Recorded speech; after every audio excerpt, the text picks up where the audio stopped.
تقدیر کیا ہے؟ اگر سب کچھ پہلے سے ہی لکھا لکھایا ہے تو ہم اپنے اعمال کے ذمہ دار کس طرح ہوئے؟ پھر اعمال کی جزا و سزا کیسی؟ پھر جنت و دوزخ کے کیا معنی؟ وضاحت فرمائے۔ بڑی سچی بات یہ ہے کہ اس سوال نے ایک عرصے تک مجھے بھی ستائے رکھا، اور میں سوچتا رہا کہ اگر واقعی اللہ تعالیٰ نے پہلے سے ہی سب کچھ لکھ دیا ہے کہ میں اتنے بج کر اتنے منٹ میں بیٹھ کے یہاں پہ ایک لیکچر دوں گا، یہ تقریر کروں گا، اتنے بج کر اتنے منٹ میں نماز پڑھوں گا، اتنے بج کے اتنے منٹ میں فلاں کو گالی دوں گا، فلاں کو تھپڑ ماروں گا، یہ پہلے سے ایک میرا شیڈول مرتب ہے اللہ کے یہاں، لکھا لکھایا پروگرام چھپا چھپایا موجود ہے، میرے کیا قصور؟ لکھنے والے کا قصور ہے؟ بات تو خطرناک ہے نا، بات تو خطرناک ہے نا۔ تقدیر کیا ہے؟ عربی میں اس کے لیے ایک لفظ لکھا جاتا ہے دینی کتابوں میں، علم اللہ السابق، اللہ کا علم جو پہلے سے اسے حاصل ہے۔ اللہ کو معلوم ہے کہ آج میں اتنے بج کر اتنے منٹ پہ اپنی مرضی سے، اپنے ارادے سے، اپنی آزادی فکر اور آزادی عمل پہ، عمل سے کام لیتے ہوئے یہ کام کروں گا۔ اب بھائی کام تو میں اپنی مرضی سے کر رہا ہوں، اپنی آزادی سے، اپنے ارادے سے کر رہا ہوں، لیکن اتنی سی بات تو مانو کہ اللہ تعالیٰ علام الغیوب ہے، علیم بذات الصدور ہے۔ مجھے اپنے بارے میں پتہ نہیں ہے کہ کل 10:10 پہ میں کیا کروں گا، اس کو پتہ ہے۔ مجھے اپنے بارے میں پتہ نہیں ہے کہ میں 10 سال کے بعد کہاں ہوں گا، کیا کر رہا ہوں گا، فلاں بج کے فلاں منٹ، اس کو پتہ ہے۔ اس کو میرے آزادانہ، خود مختارانہ، فری ول کے ساتھ کیے ہوئے اعمال کا پتہ ہے کہ میں اپنی مرضی سے، اپنے فری ول کے ساتھ، اپنے ارادے سے اتنے بج کر اتنے منٹ پہ کیا کروں گا۔ یہ اس نے اپنے یہاں لکھ رکھا ہے، اس لیے اس کو پوری کائنات کا نظام چلانا ہے۔ اس کا علم جو ہے وہ صحیح ہے، لیکن اس کا علم میرے ارادے سے نہیں ٹکراتا ہے۔ یہ بات میں ایک مثال سے سمجھاؤں گا۔ میرے ساتھ ایک واقعہ پیش ہو گیا، اس دن مجھے تقدیر سمجھ میں آ گئی کہ ہوتی کیا ہے۔ 1971 کی بات ہے کہ یہاں اکاؤنٹنٹ جنرل آفس میں ڈپٹی اکاؤنٹنٹ جنرل تھا۔ اس زمانے میں ایک مشہور نجومی تھا شیخ صادق، یہاں قلعہ گزر سنگھ میں رہتا تھا، ختم بیچارہ زندہ ہے یا فوت ہو گیا۔ انہوں نے دروازہ کھولا، میرے کمرے میں آ گیا۔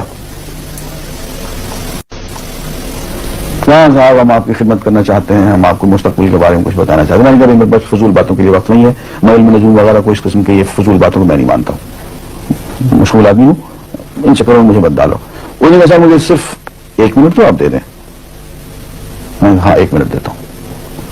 اس نے ایک بہت بڑا کاغذ میرے سامنے لکھا جس پہ 40 خانے بنے ہوئے تھے، 40 چیزوں کے نام لکھے ہوئے تھے، مختلف چیزوں کے نام، کتاب، قلم، اینک، کاپی، دوات، پینسل، میز، بادل، برقع، مسجد، مندر، ایسی رینڈم چیزوں کے نام، 40 چیزوں کے نام لکھے ہوئے تھے۔ انہوں نے کہا صاحب آپ مجھے کسی ایک چیز پہ انگلی رکھ دیں یا اس کا نام آپ اس کاغذ پہ لکھ دیں۔ اور مجھے یہ کہتے کہتے اس نے ایک پیس آف پیپر میری میز سے اٹھایا اور اس پہ کچھ لکھا اور اس کو یوں الٹا کے رکھ دیا۔ میں نے کہا تم نے یہ کیا کیا؟ کہنے لگے کہ میں نے وہ چیز لکھ دی ہے، وہ نام جو ابھی آپ لکھیں گے۔ تو اب میں پریشان ہو گیا۔ تماشا کی بات ہے نا کہ جو چیز میں سوچ سوچ کے اپنی ارادے سے، اپنی مرضی سے ابھی لکھوں گا، اس سے پہلے جو لکھ کے وہاں چھوڑ دیا میرے سامنے۔ اب میں سوچ میں پڑ گیا کہ یار وہ چیز لکھوں جو اس نے نہ لکھی ہو، کبھی میں اس کا ارادہ کروں، کبھی اس کا ارادہ کروں، تنگ آ کے آخر میں نے کسی ایک چیز کو لکھ دیا، تو میری یہ ہے۔ اس نے جب وہ الٹایا تو وہ وہی چیز نکلی۔ اب پتہ نہیں یہ کیا چکر تھا اس کا، خدا ہی جانے۔ کوئی اس کا علم ہوگا، کوئی فن ہوگا، کوئی تک بازی ہوگی، تک بندی ہوگی کوئی۔ لیکن اس دن مجھے پتا چلا کہ یار اس کو جو کچھ میں نے لکھا ہے اپنے ارادے سے لکھا ہے، اپنی مرضی سے لکھا ہے، اس سے پابند ہو کے نہیں لکھا۔ کبھی اس میں نہیں لگاتا تھا، کبھی اس پہ، کبھی اس پہ، آخر چپکے ہوئے لکھا میں نے۔ لیکن اس کا بخت کو پہلے سے پتا تھا کہ میں کیا لکھنے والا ہوں، اور اس نے پہلے سے وہاں لکھ کے رکھا ہوا تھا۔ میں نے کہا یار ایک محدود علم والا آدمی میرے آئندہ کے اعمال کو اپنا لکھ کے رکھ سکتا ہے، چونکہ وہ عمل میں اپنی مرضی سے کر رہا ہوں، اپنے ارادے سے کر رہا ہوں، کوئی مجبوری نہیں ہے اس میں، لیکن وہ میری مرضی والا عمل، میرے اپنے ارادے سے کیا ہوا عمل، پوری آزادی کے ساتھ کیا ہوا عمل، اس نے پہلے سے اپنا لکھ کے رکھا ہوا۔ یار اگر یہ انسان کر سکتا ہے تو رحمان کیوں نہیں کر سکتا؟ اس نے میرے سارے اعمال جو میں آئندہ چل کے کرنے والا ہوں وہ سارے کے سارے اعمال اس نے اپنے یہاں لکھ کے رکھے ہیں. اس کو انتظام کرنا ہے, میرے رزق کا انتظام بھی کرنا ہے, آگے میری زندگی, میری موت, میری قبر میں اکوموڈیشن کا پتہ نہیں کہاں کا میرے اس نے انتظامات کرنے ہیں. تو میرے بارے میں اس نے سارا ڈاٹا کلیکٹ کر کے رکھا ہوا ہے اپنی انفارمیشن کے لیے کہ یہ اپنی مرضی سے کیا کیا کچھ کرے گا. تو اس کے لکھے ہوئے ہونے سے میری مرضی ختم نہیں ہوتی, میری ذمہ داری ختم نہیں ہوتی, میرا ارادہ, میری فری ول ختم نہیں ہوتی. یہی وجہ ہے کہ ہم جو اعمال کرتے ہیں اس میں سے اللہ تعالیٰ اس کی کچھ ذمہ داری ہم پہ ضرور ہوتی ہے. کچھ کام اللہ تعالیٰ کا ایک نظام ہے, اس میں شاید ہماری ذمہ داری نہ ہو, وہاں جبر ہو, لیکن کچھ اعمال ایسے ہیں جن میں خالصتاً ہمیں آزادی حاصل ہے, ہمیں اختیار حاصل ہے, ہم ان کے ذمہ دار ہیں, ہمیں ان پہ جزا ملے گی, ہمیں ان پہ سزا ملے گی, اللہ تعالیٰ بچائے. اور جزا ملے گی تو جنت ہوگی, سزا ملے گی تو دوزخ ہوگی.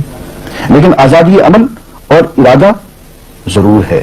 یہ الگ بات ہے کہ اللہ تعالیٰ کو پہلے سے معلوم ہے کہ ہم اپنے ارادے سے اور اپنی آزادی اور اپنی مرضی سے ہم آج اور کل اور پرسوں اور سال بھر کے بعد اور 10-20 سال کے بعد ہم کیا کیا کریں گے اس کے ہاں لکھا ہوا ہے. وَعِندَهُ عِلْمُ الْكِتَابِ, اس کے ہاں سب کچھ لکھا ہوا ہے. لیکن ہم جو کرتے ہیں اپنے ارادے سے کرتے ہیں اور اس کے ذمہ دار ہیں.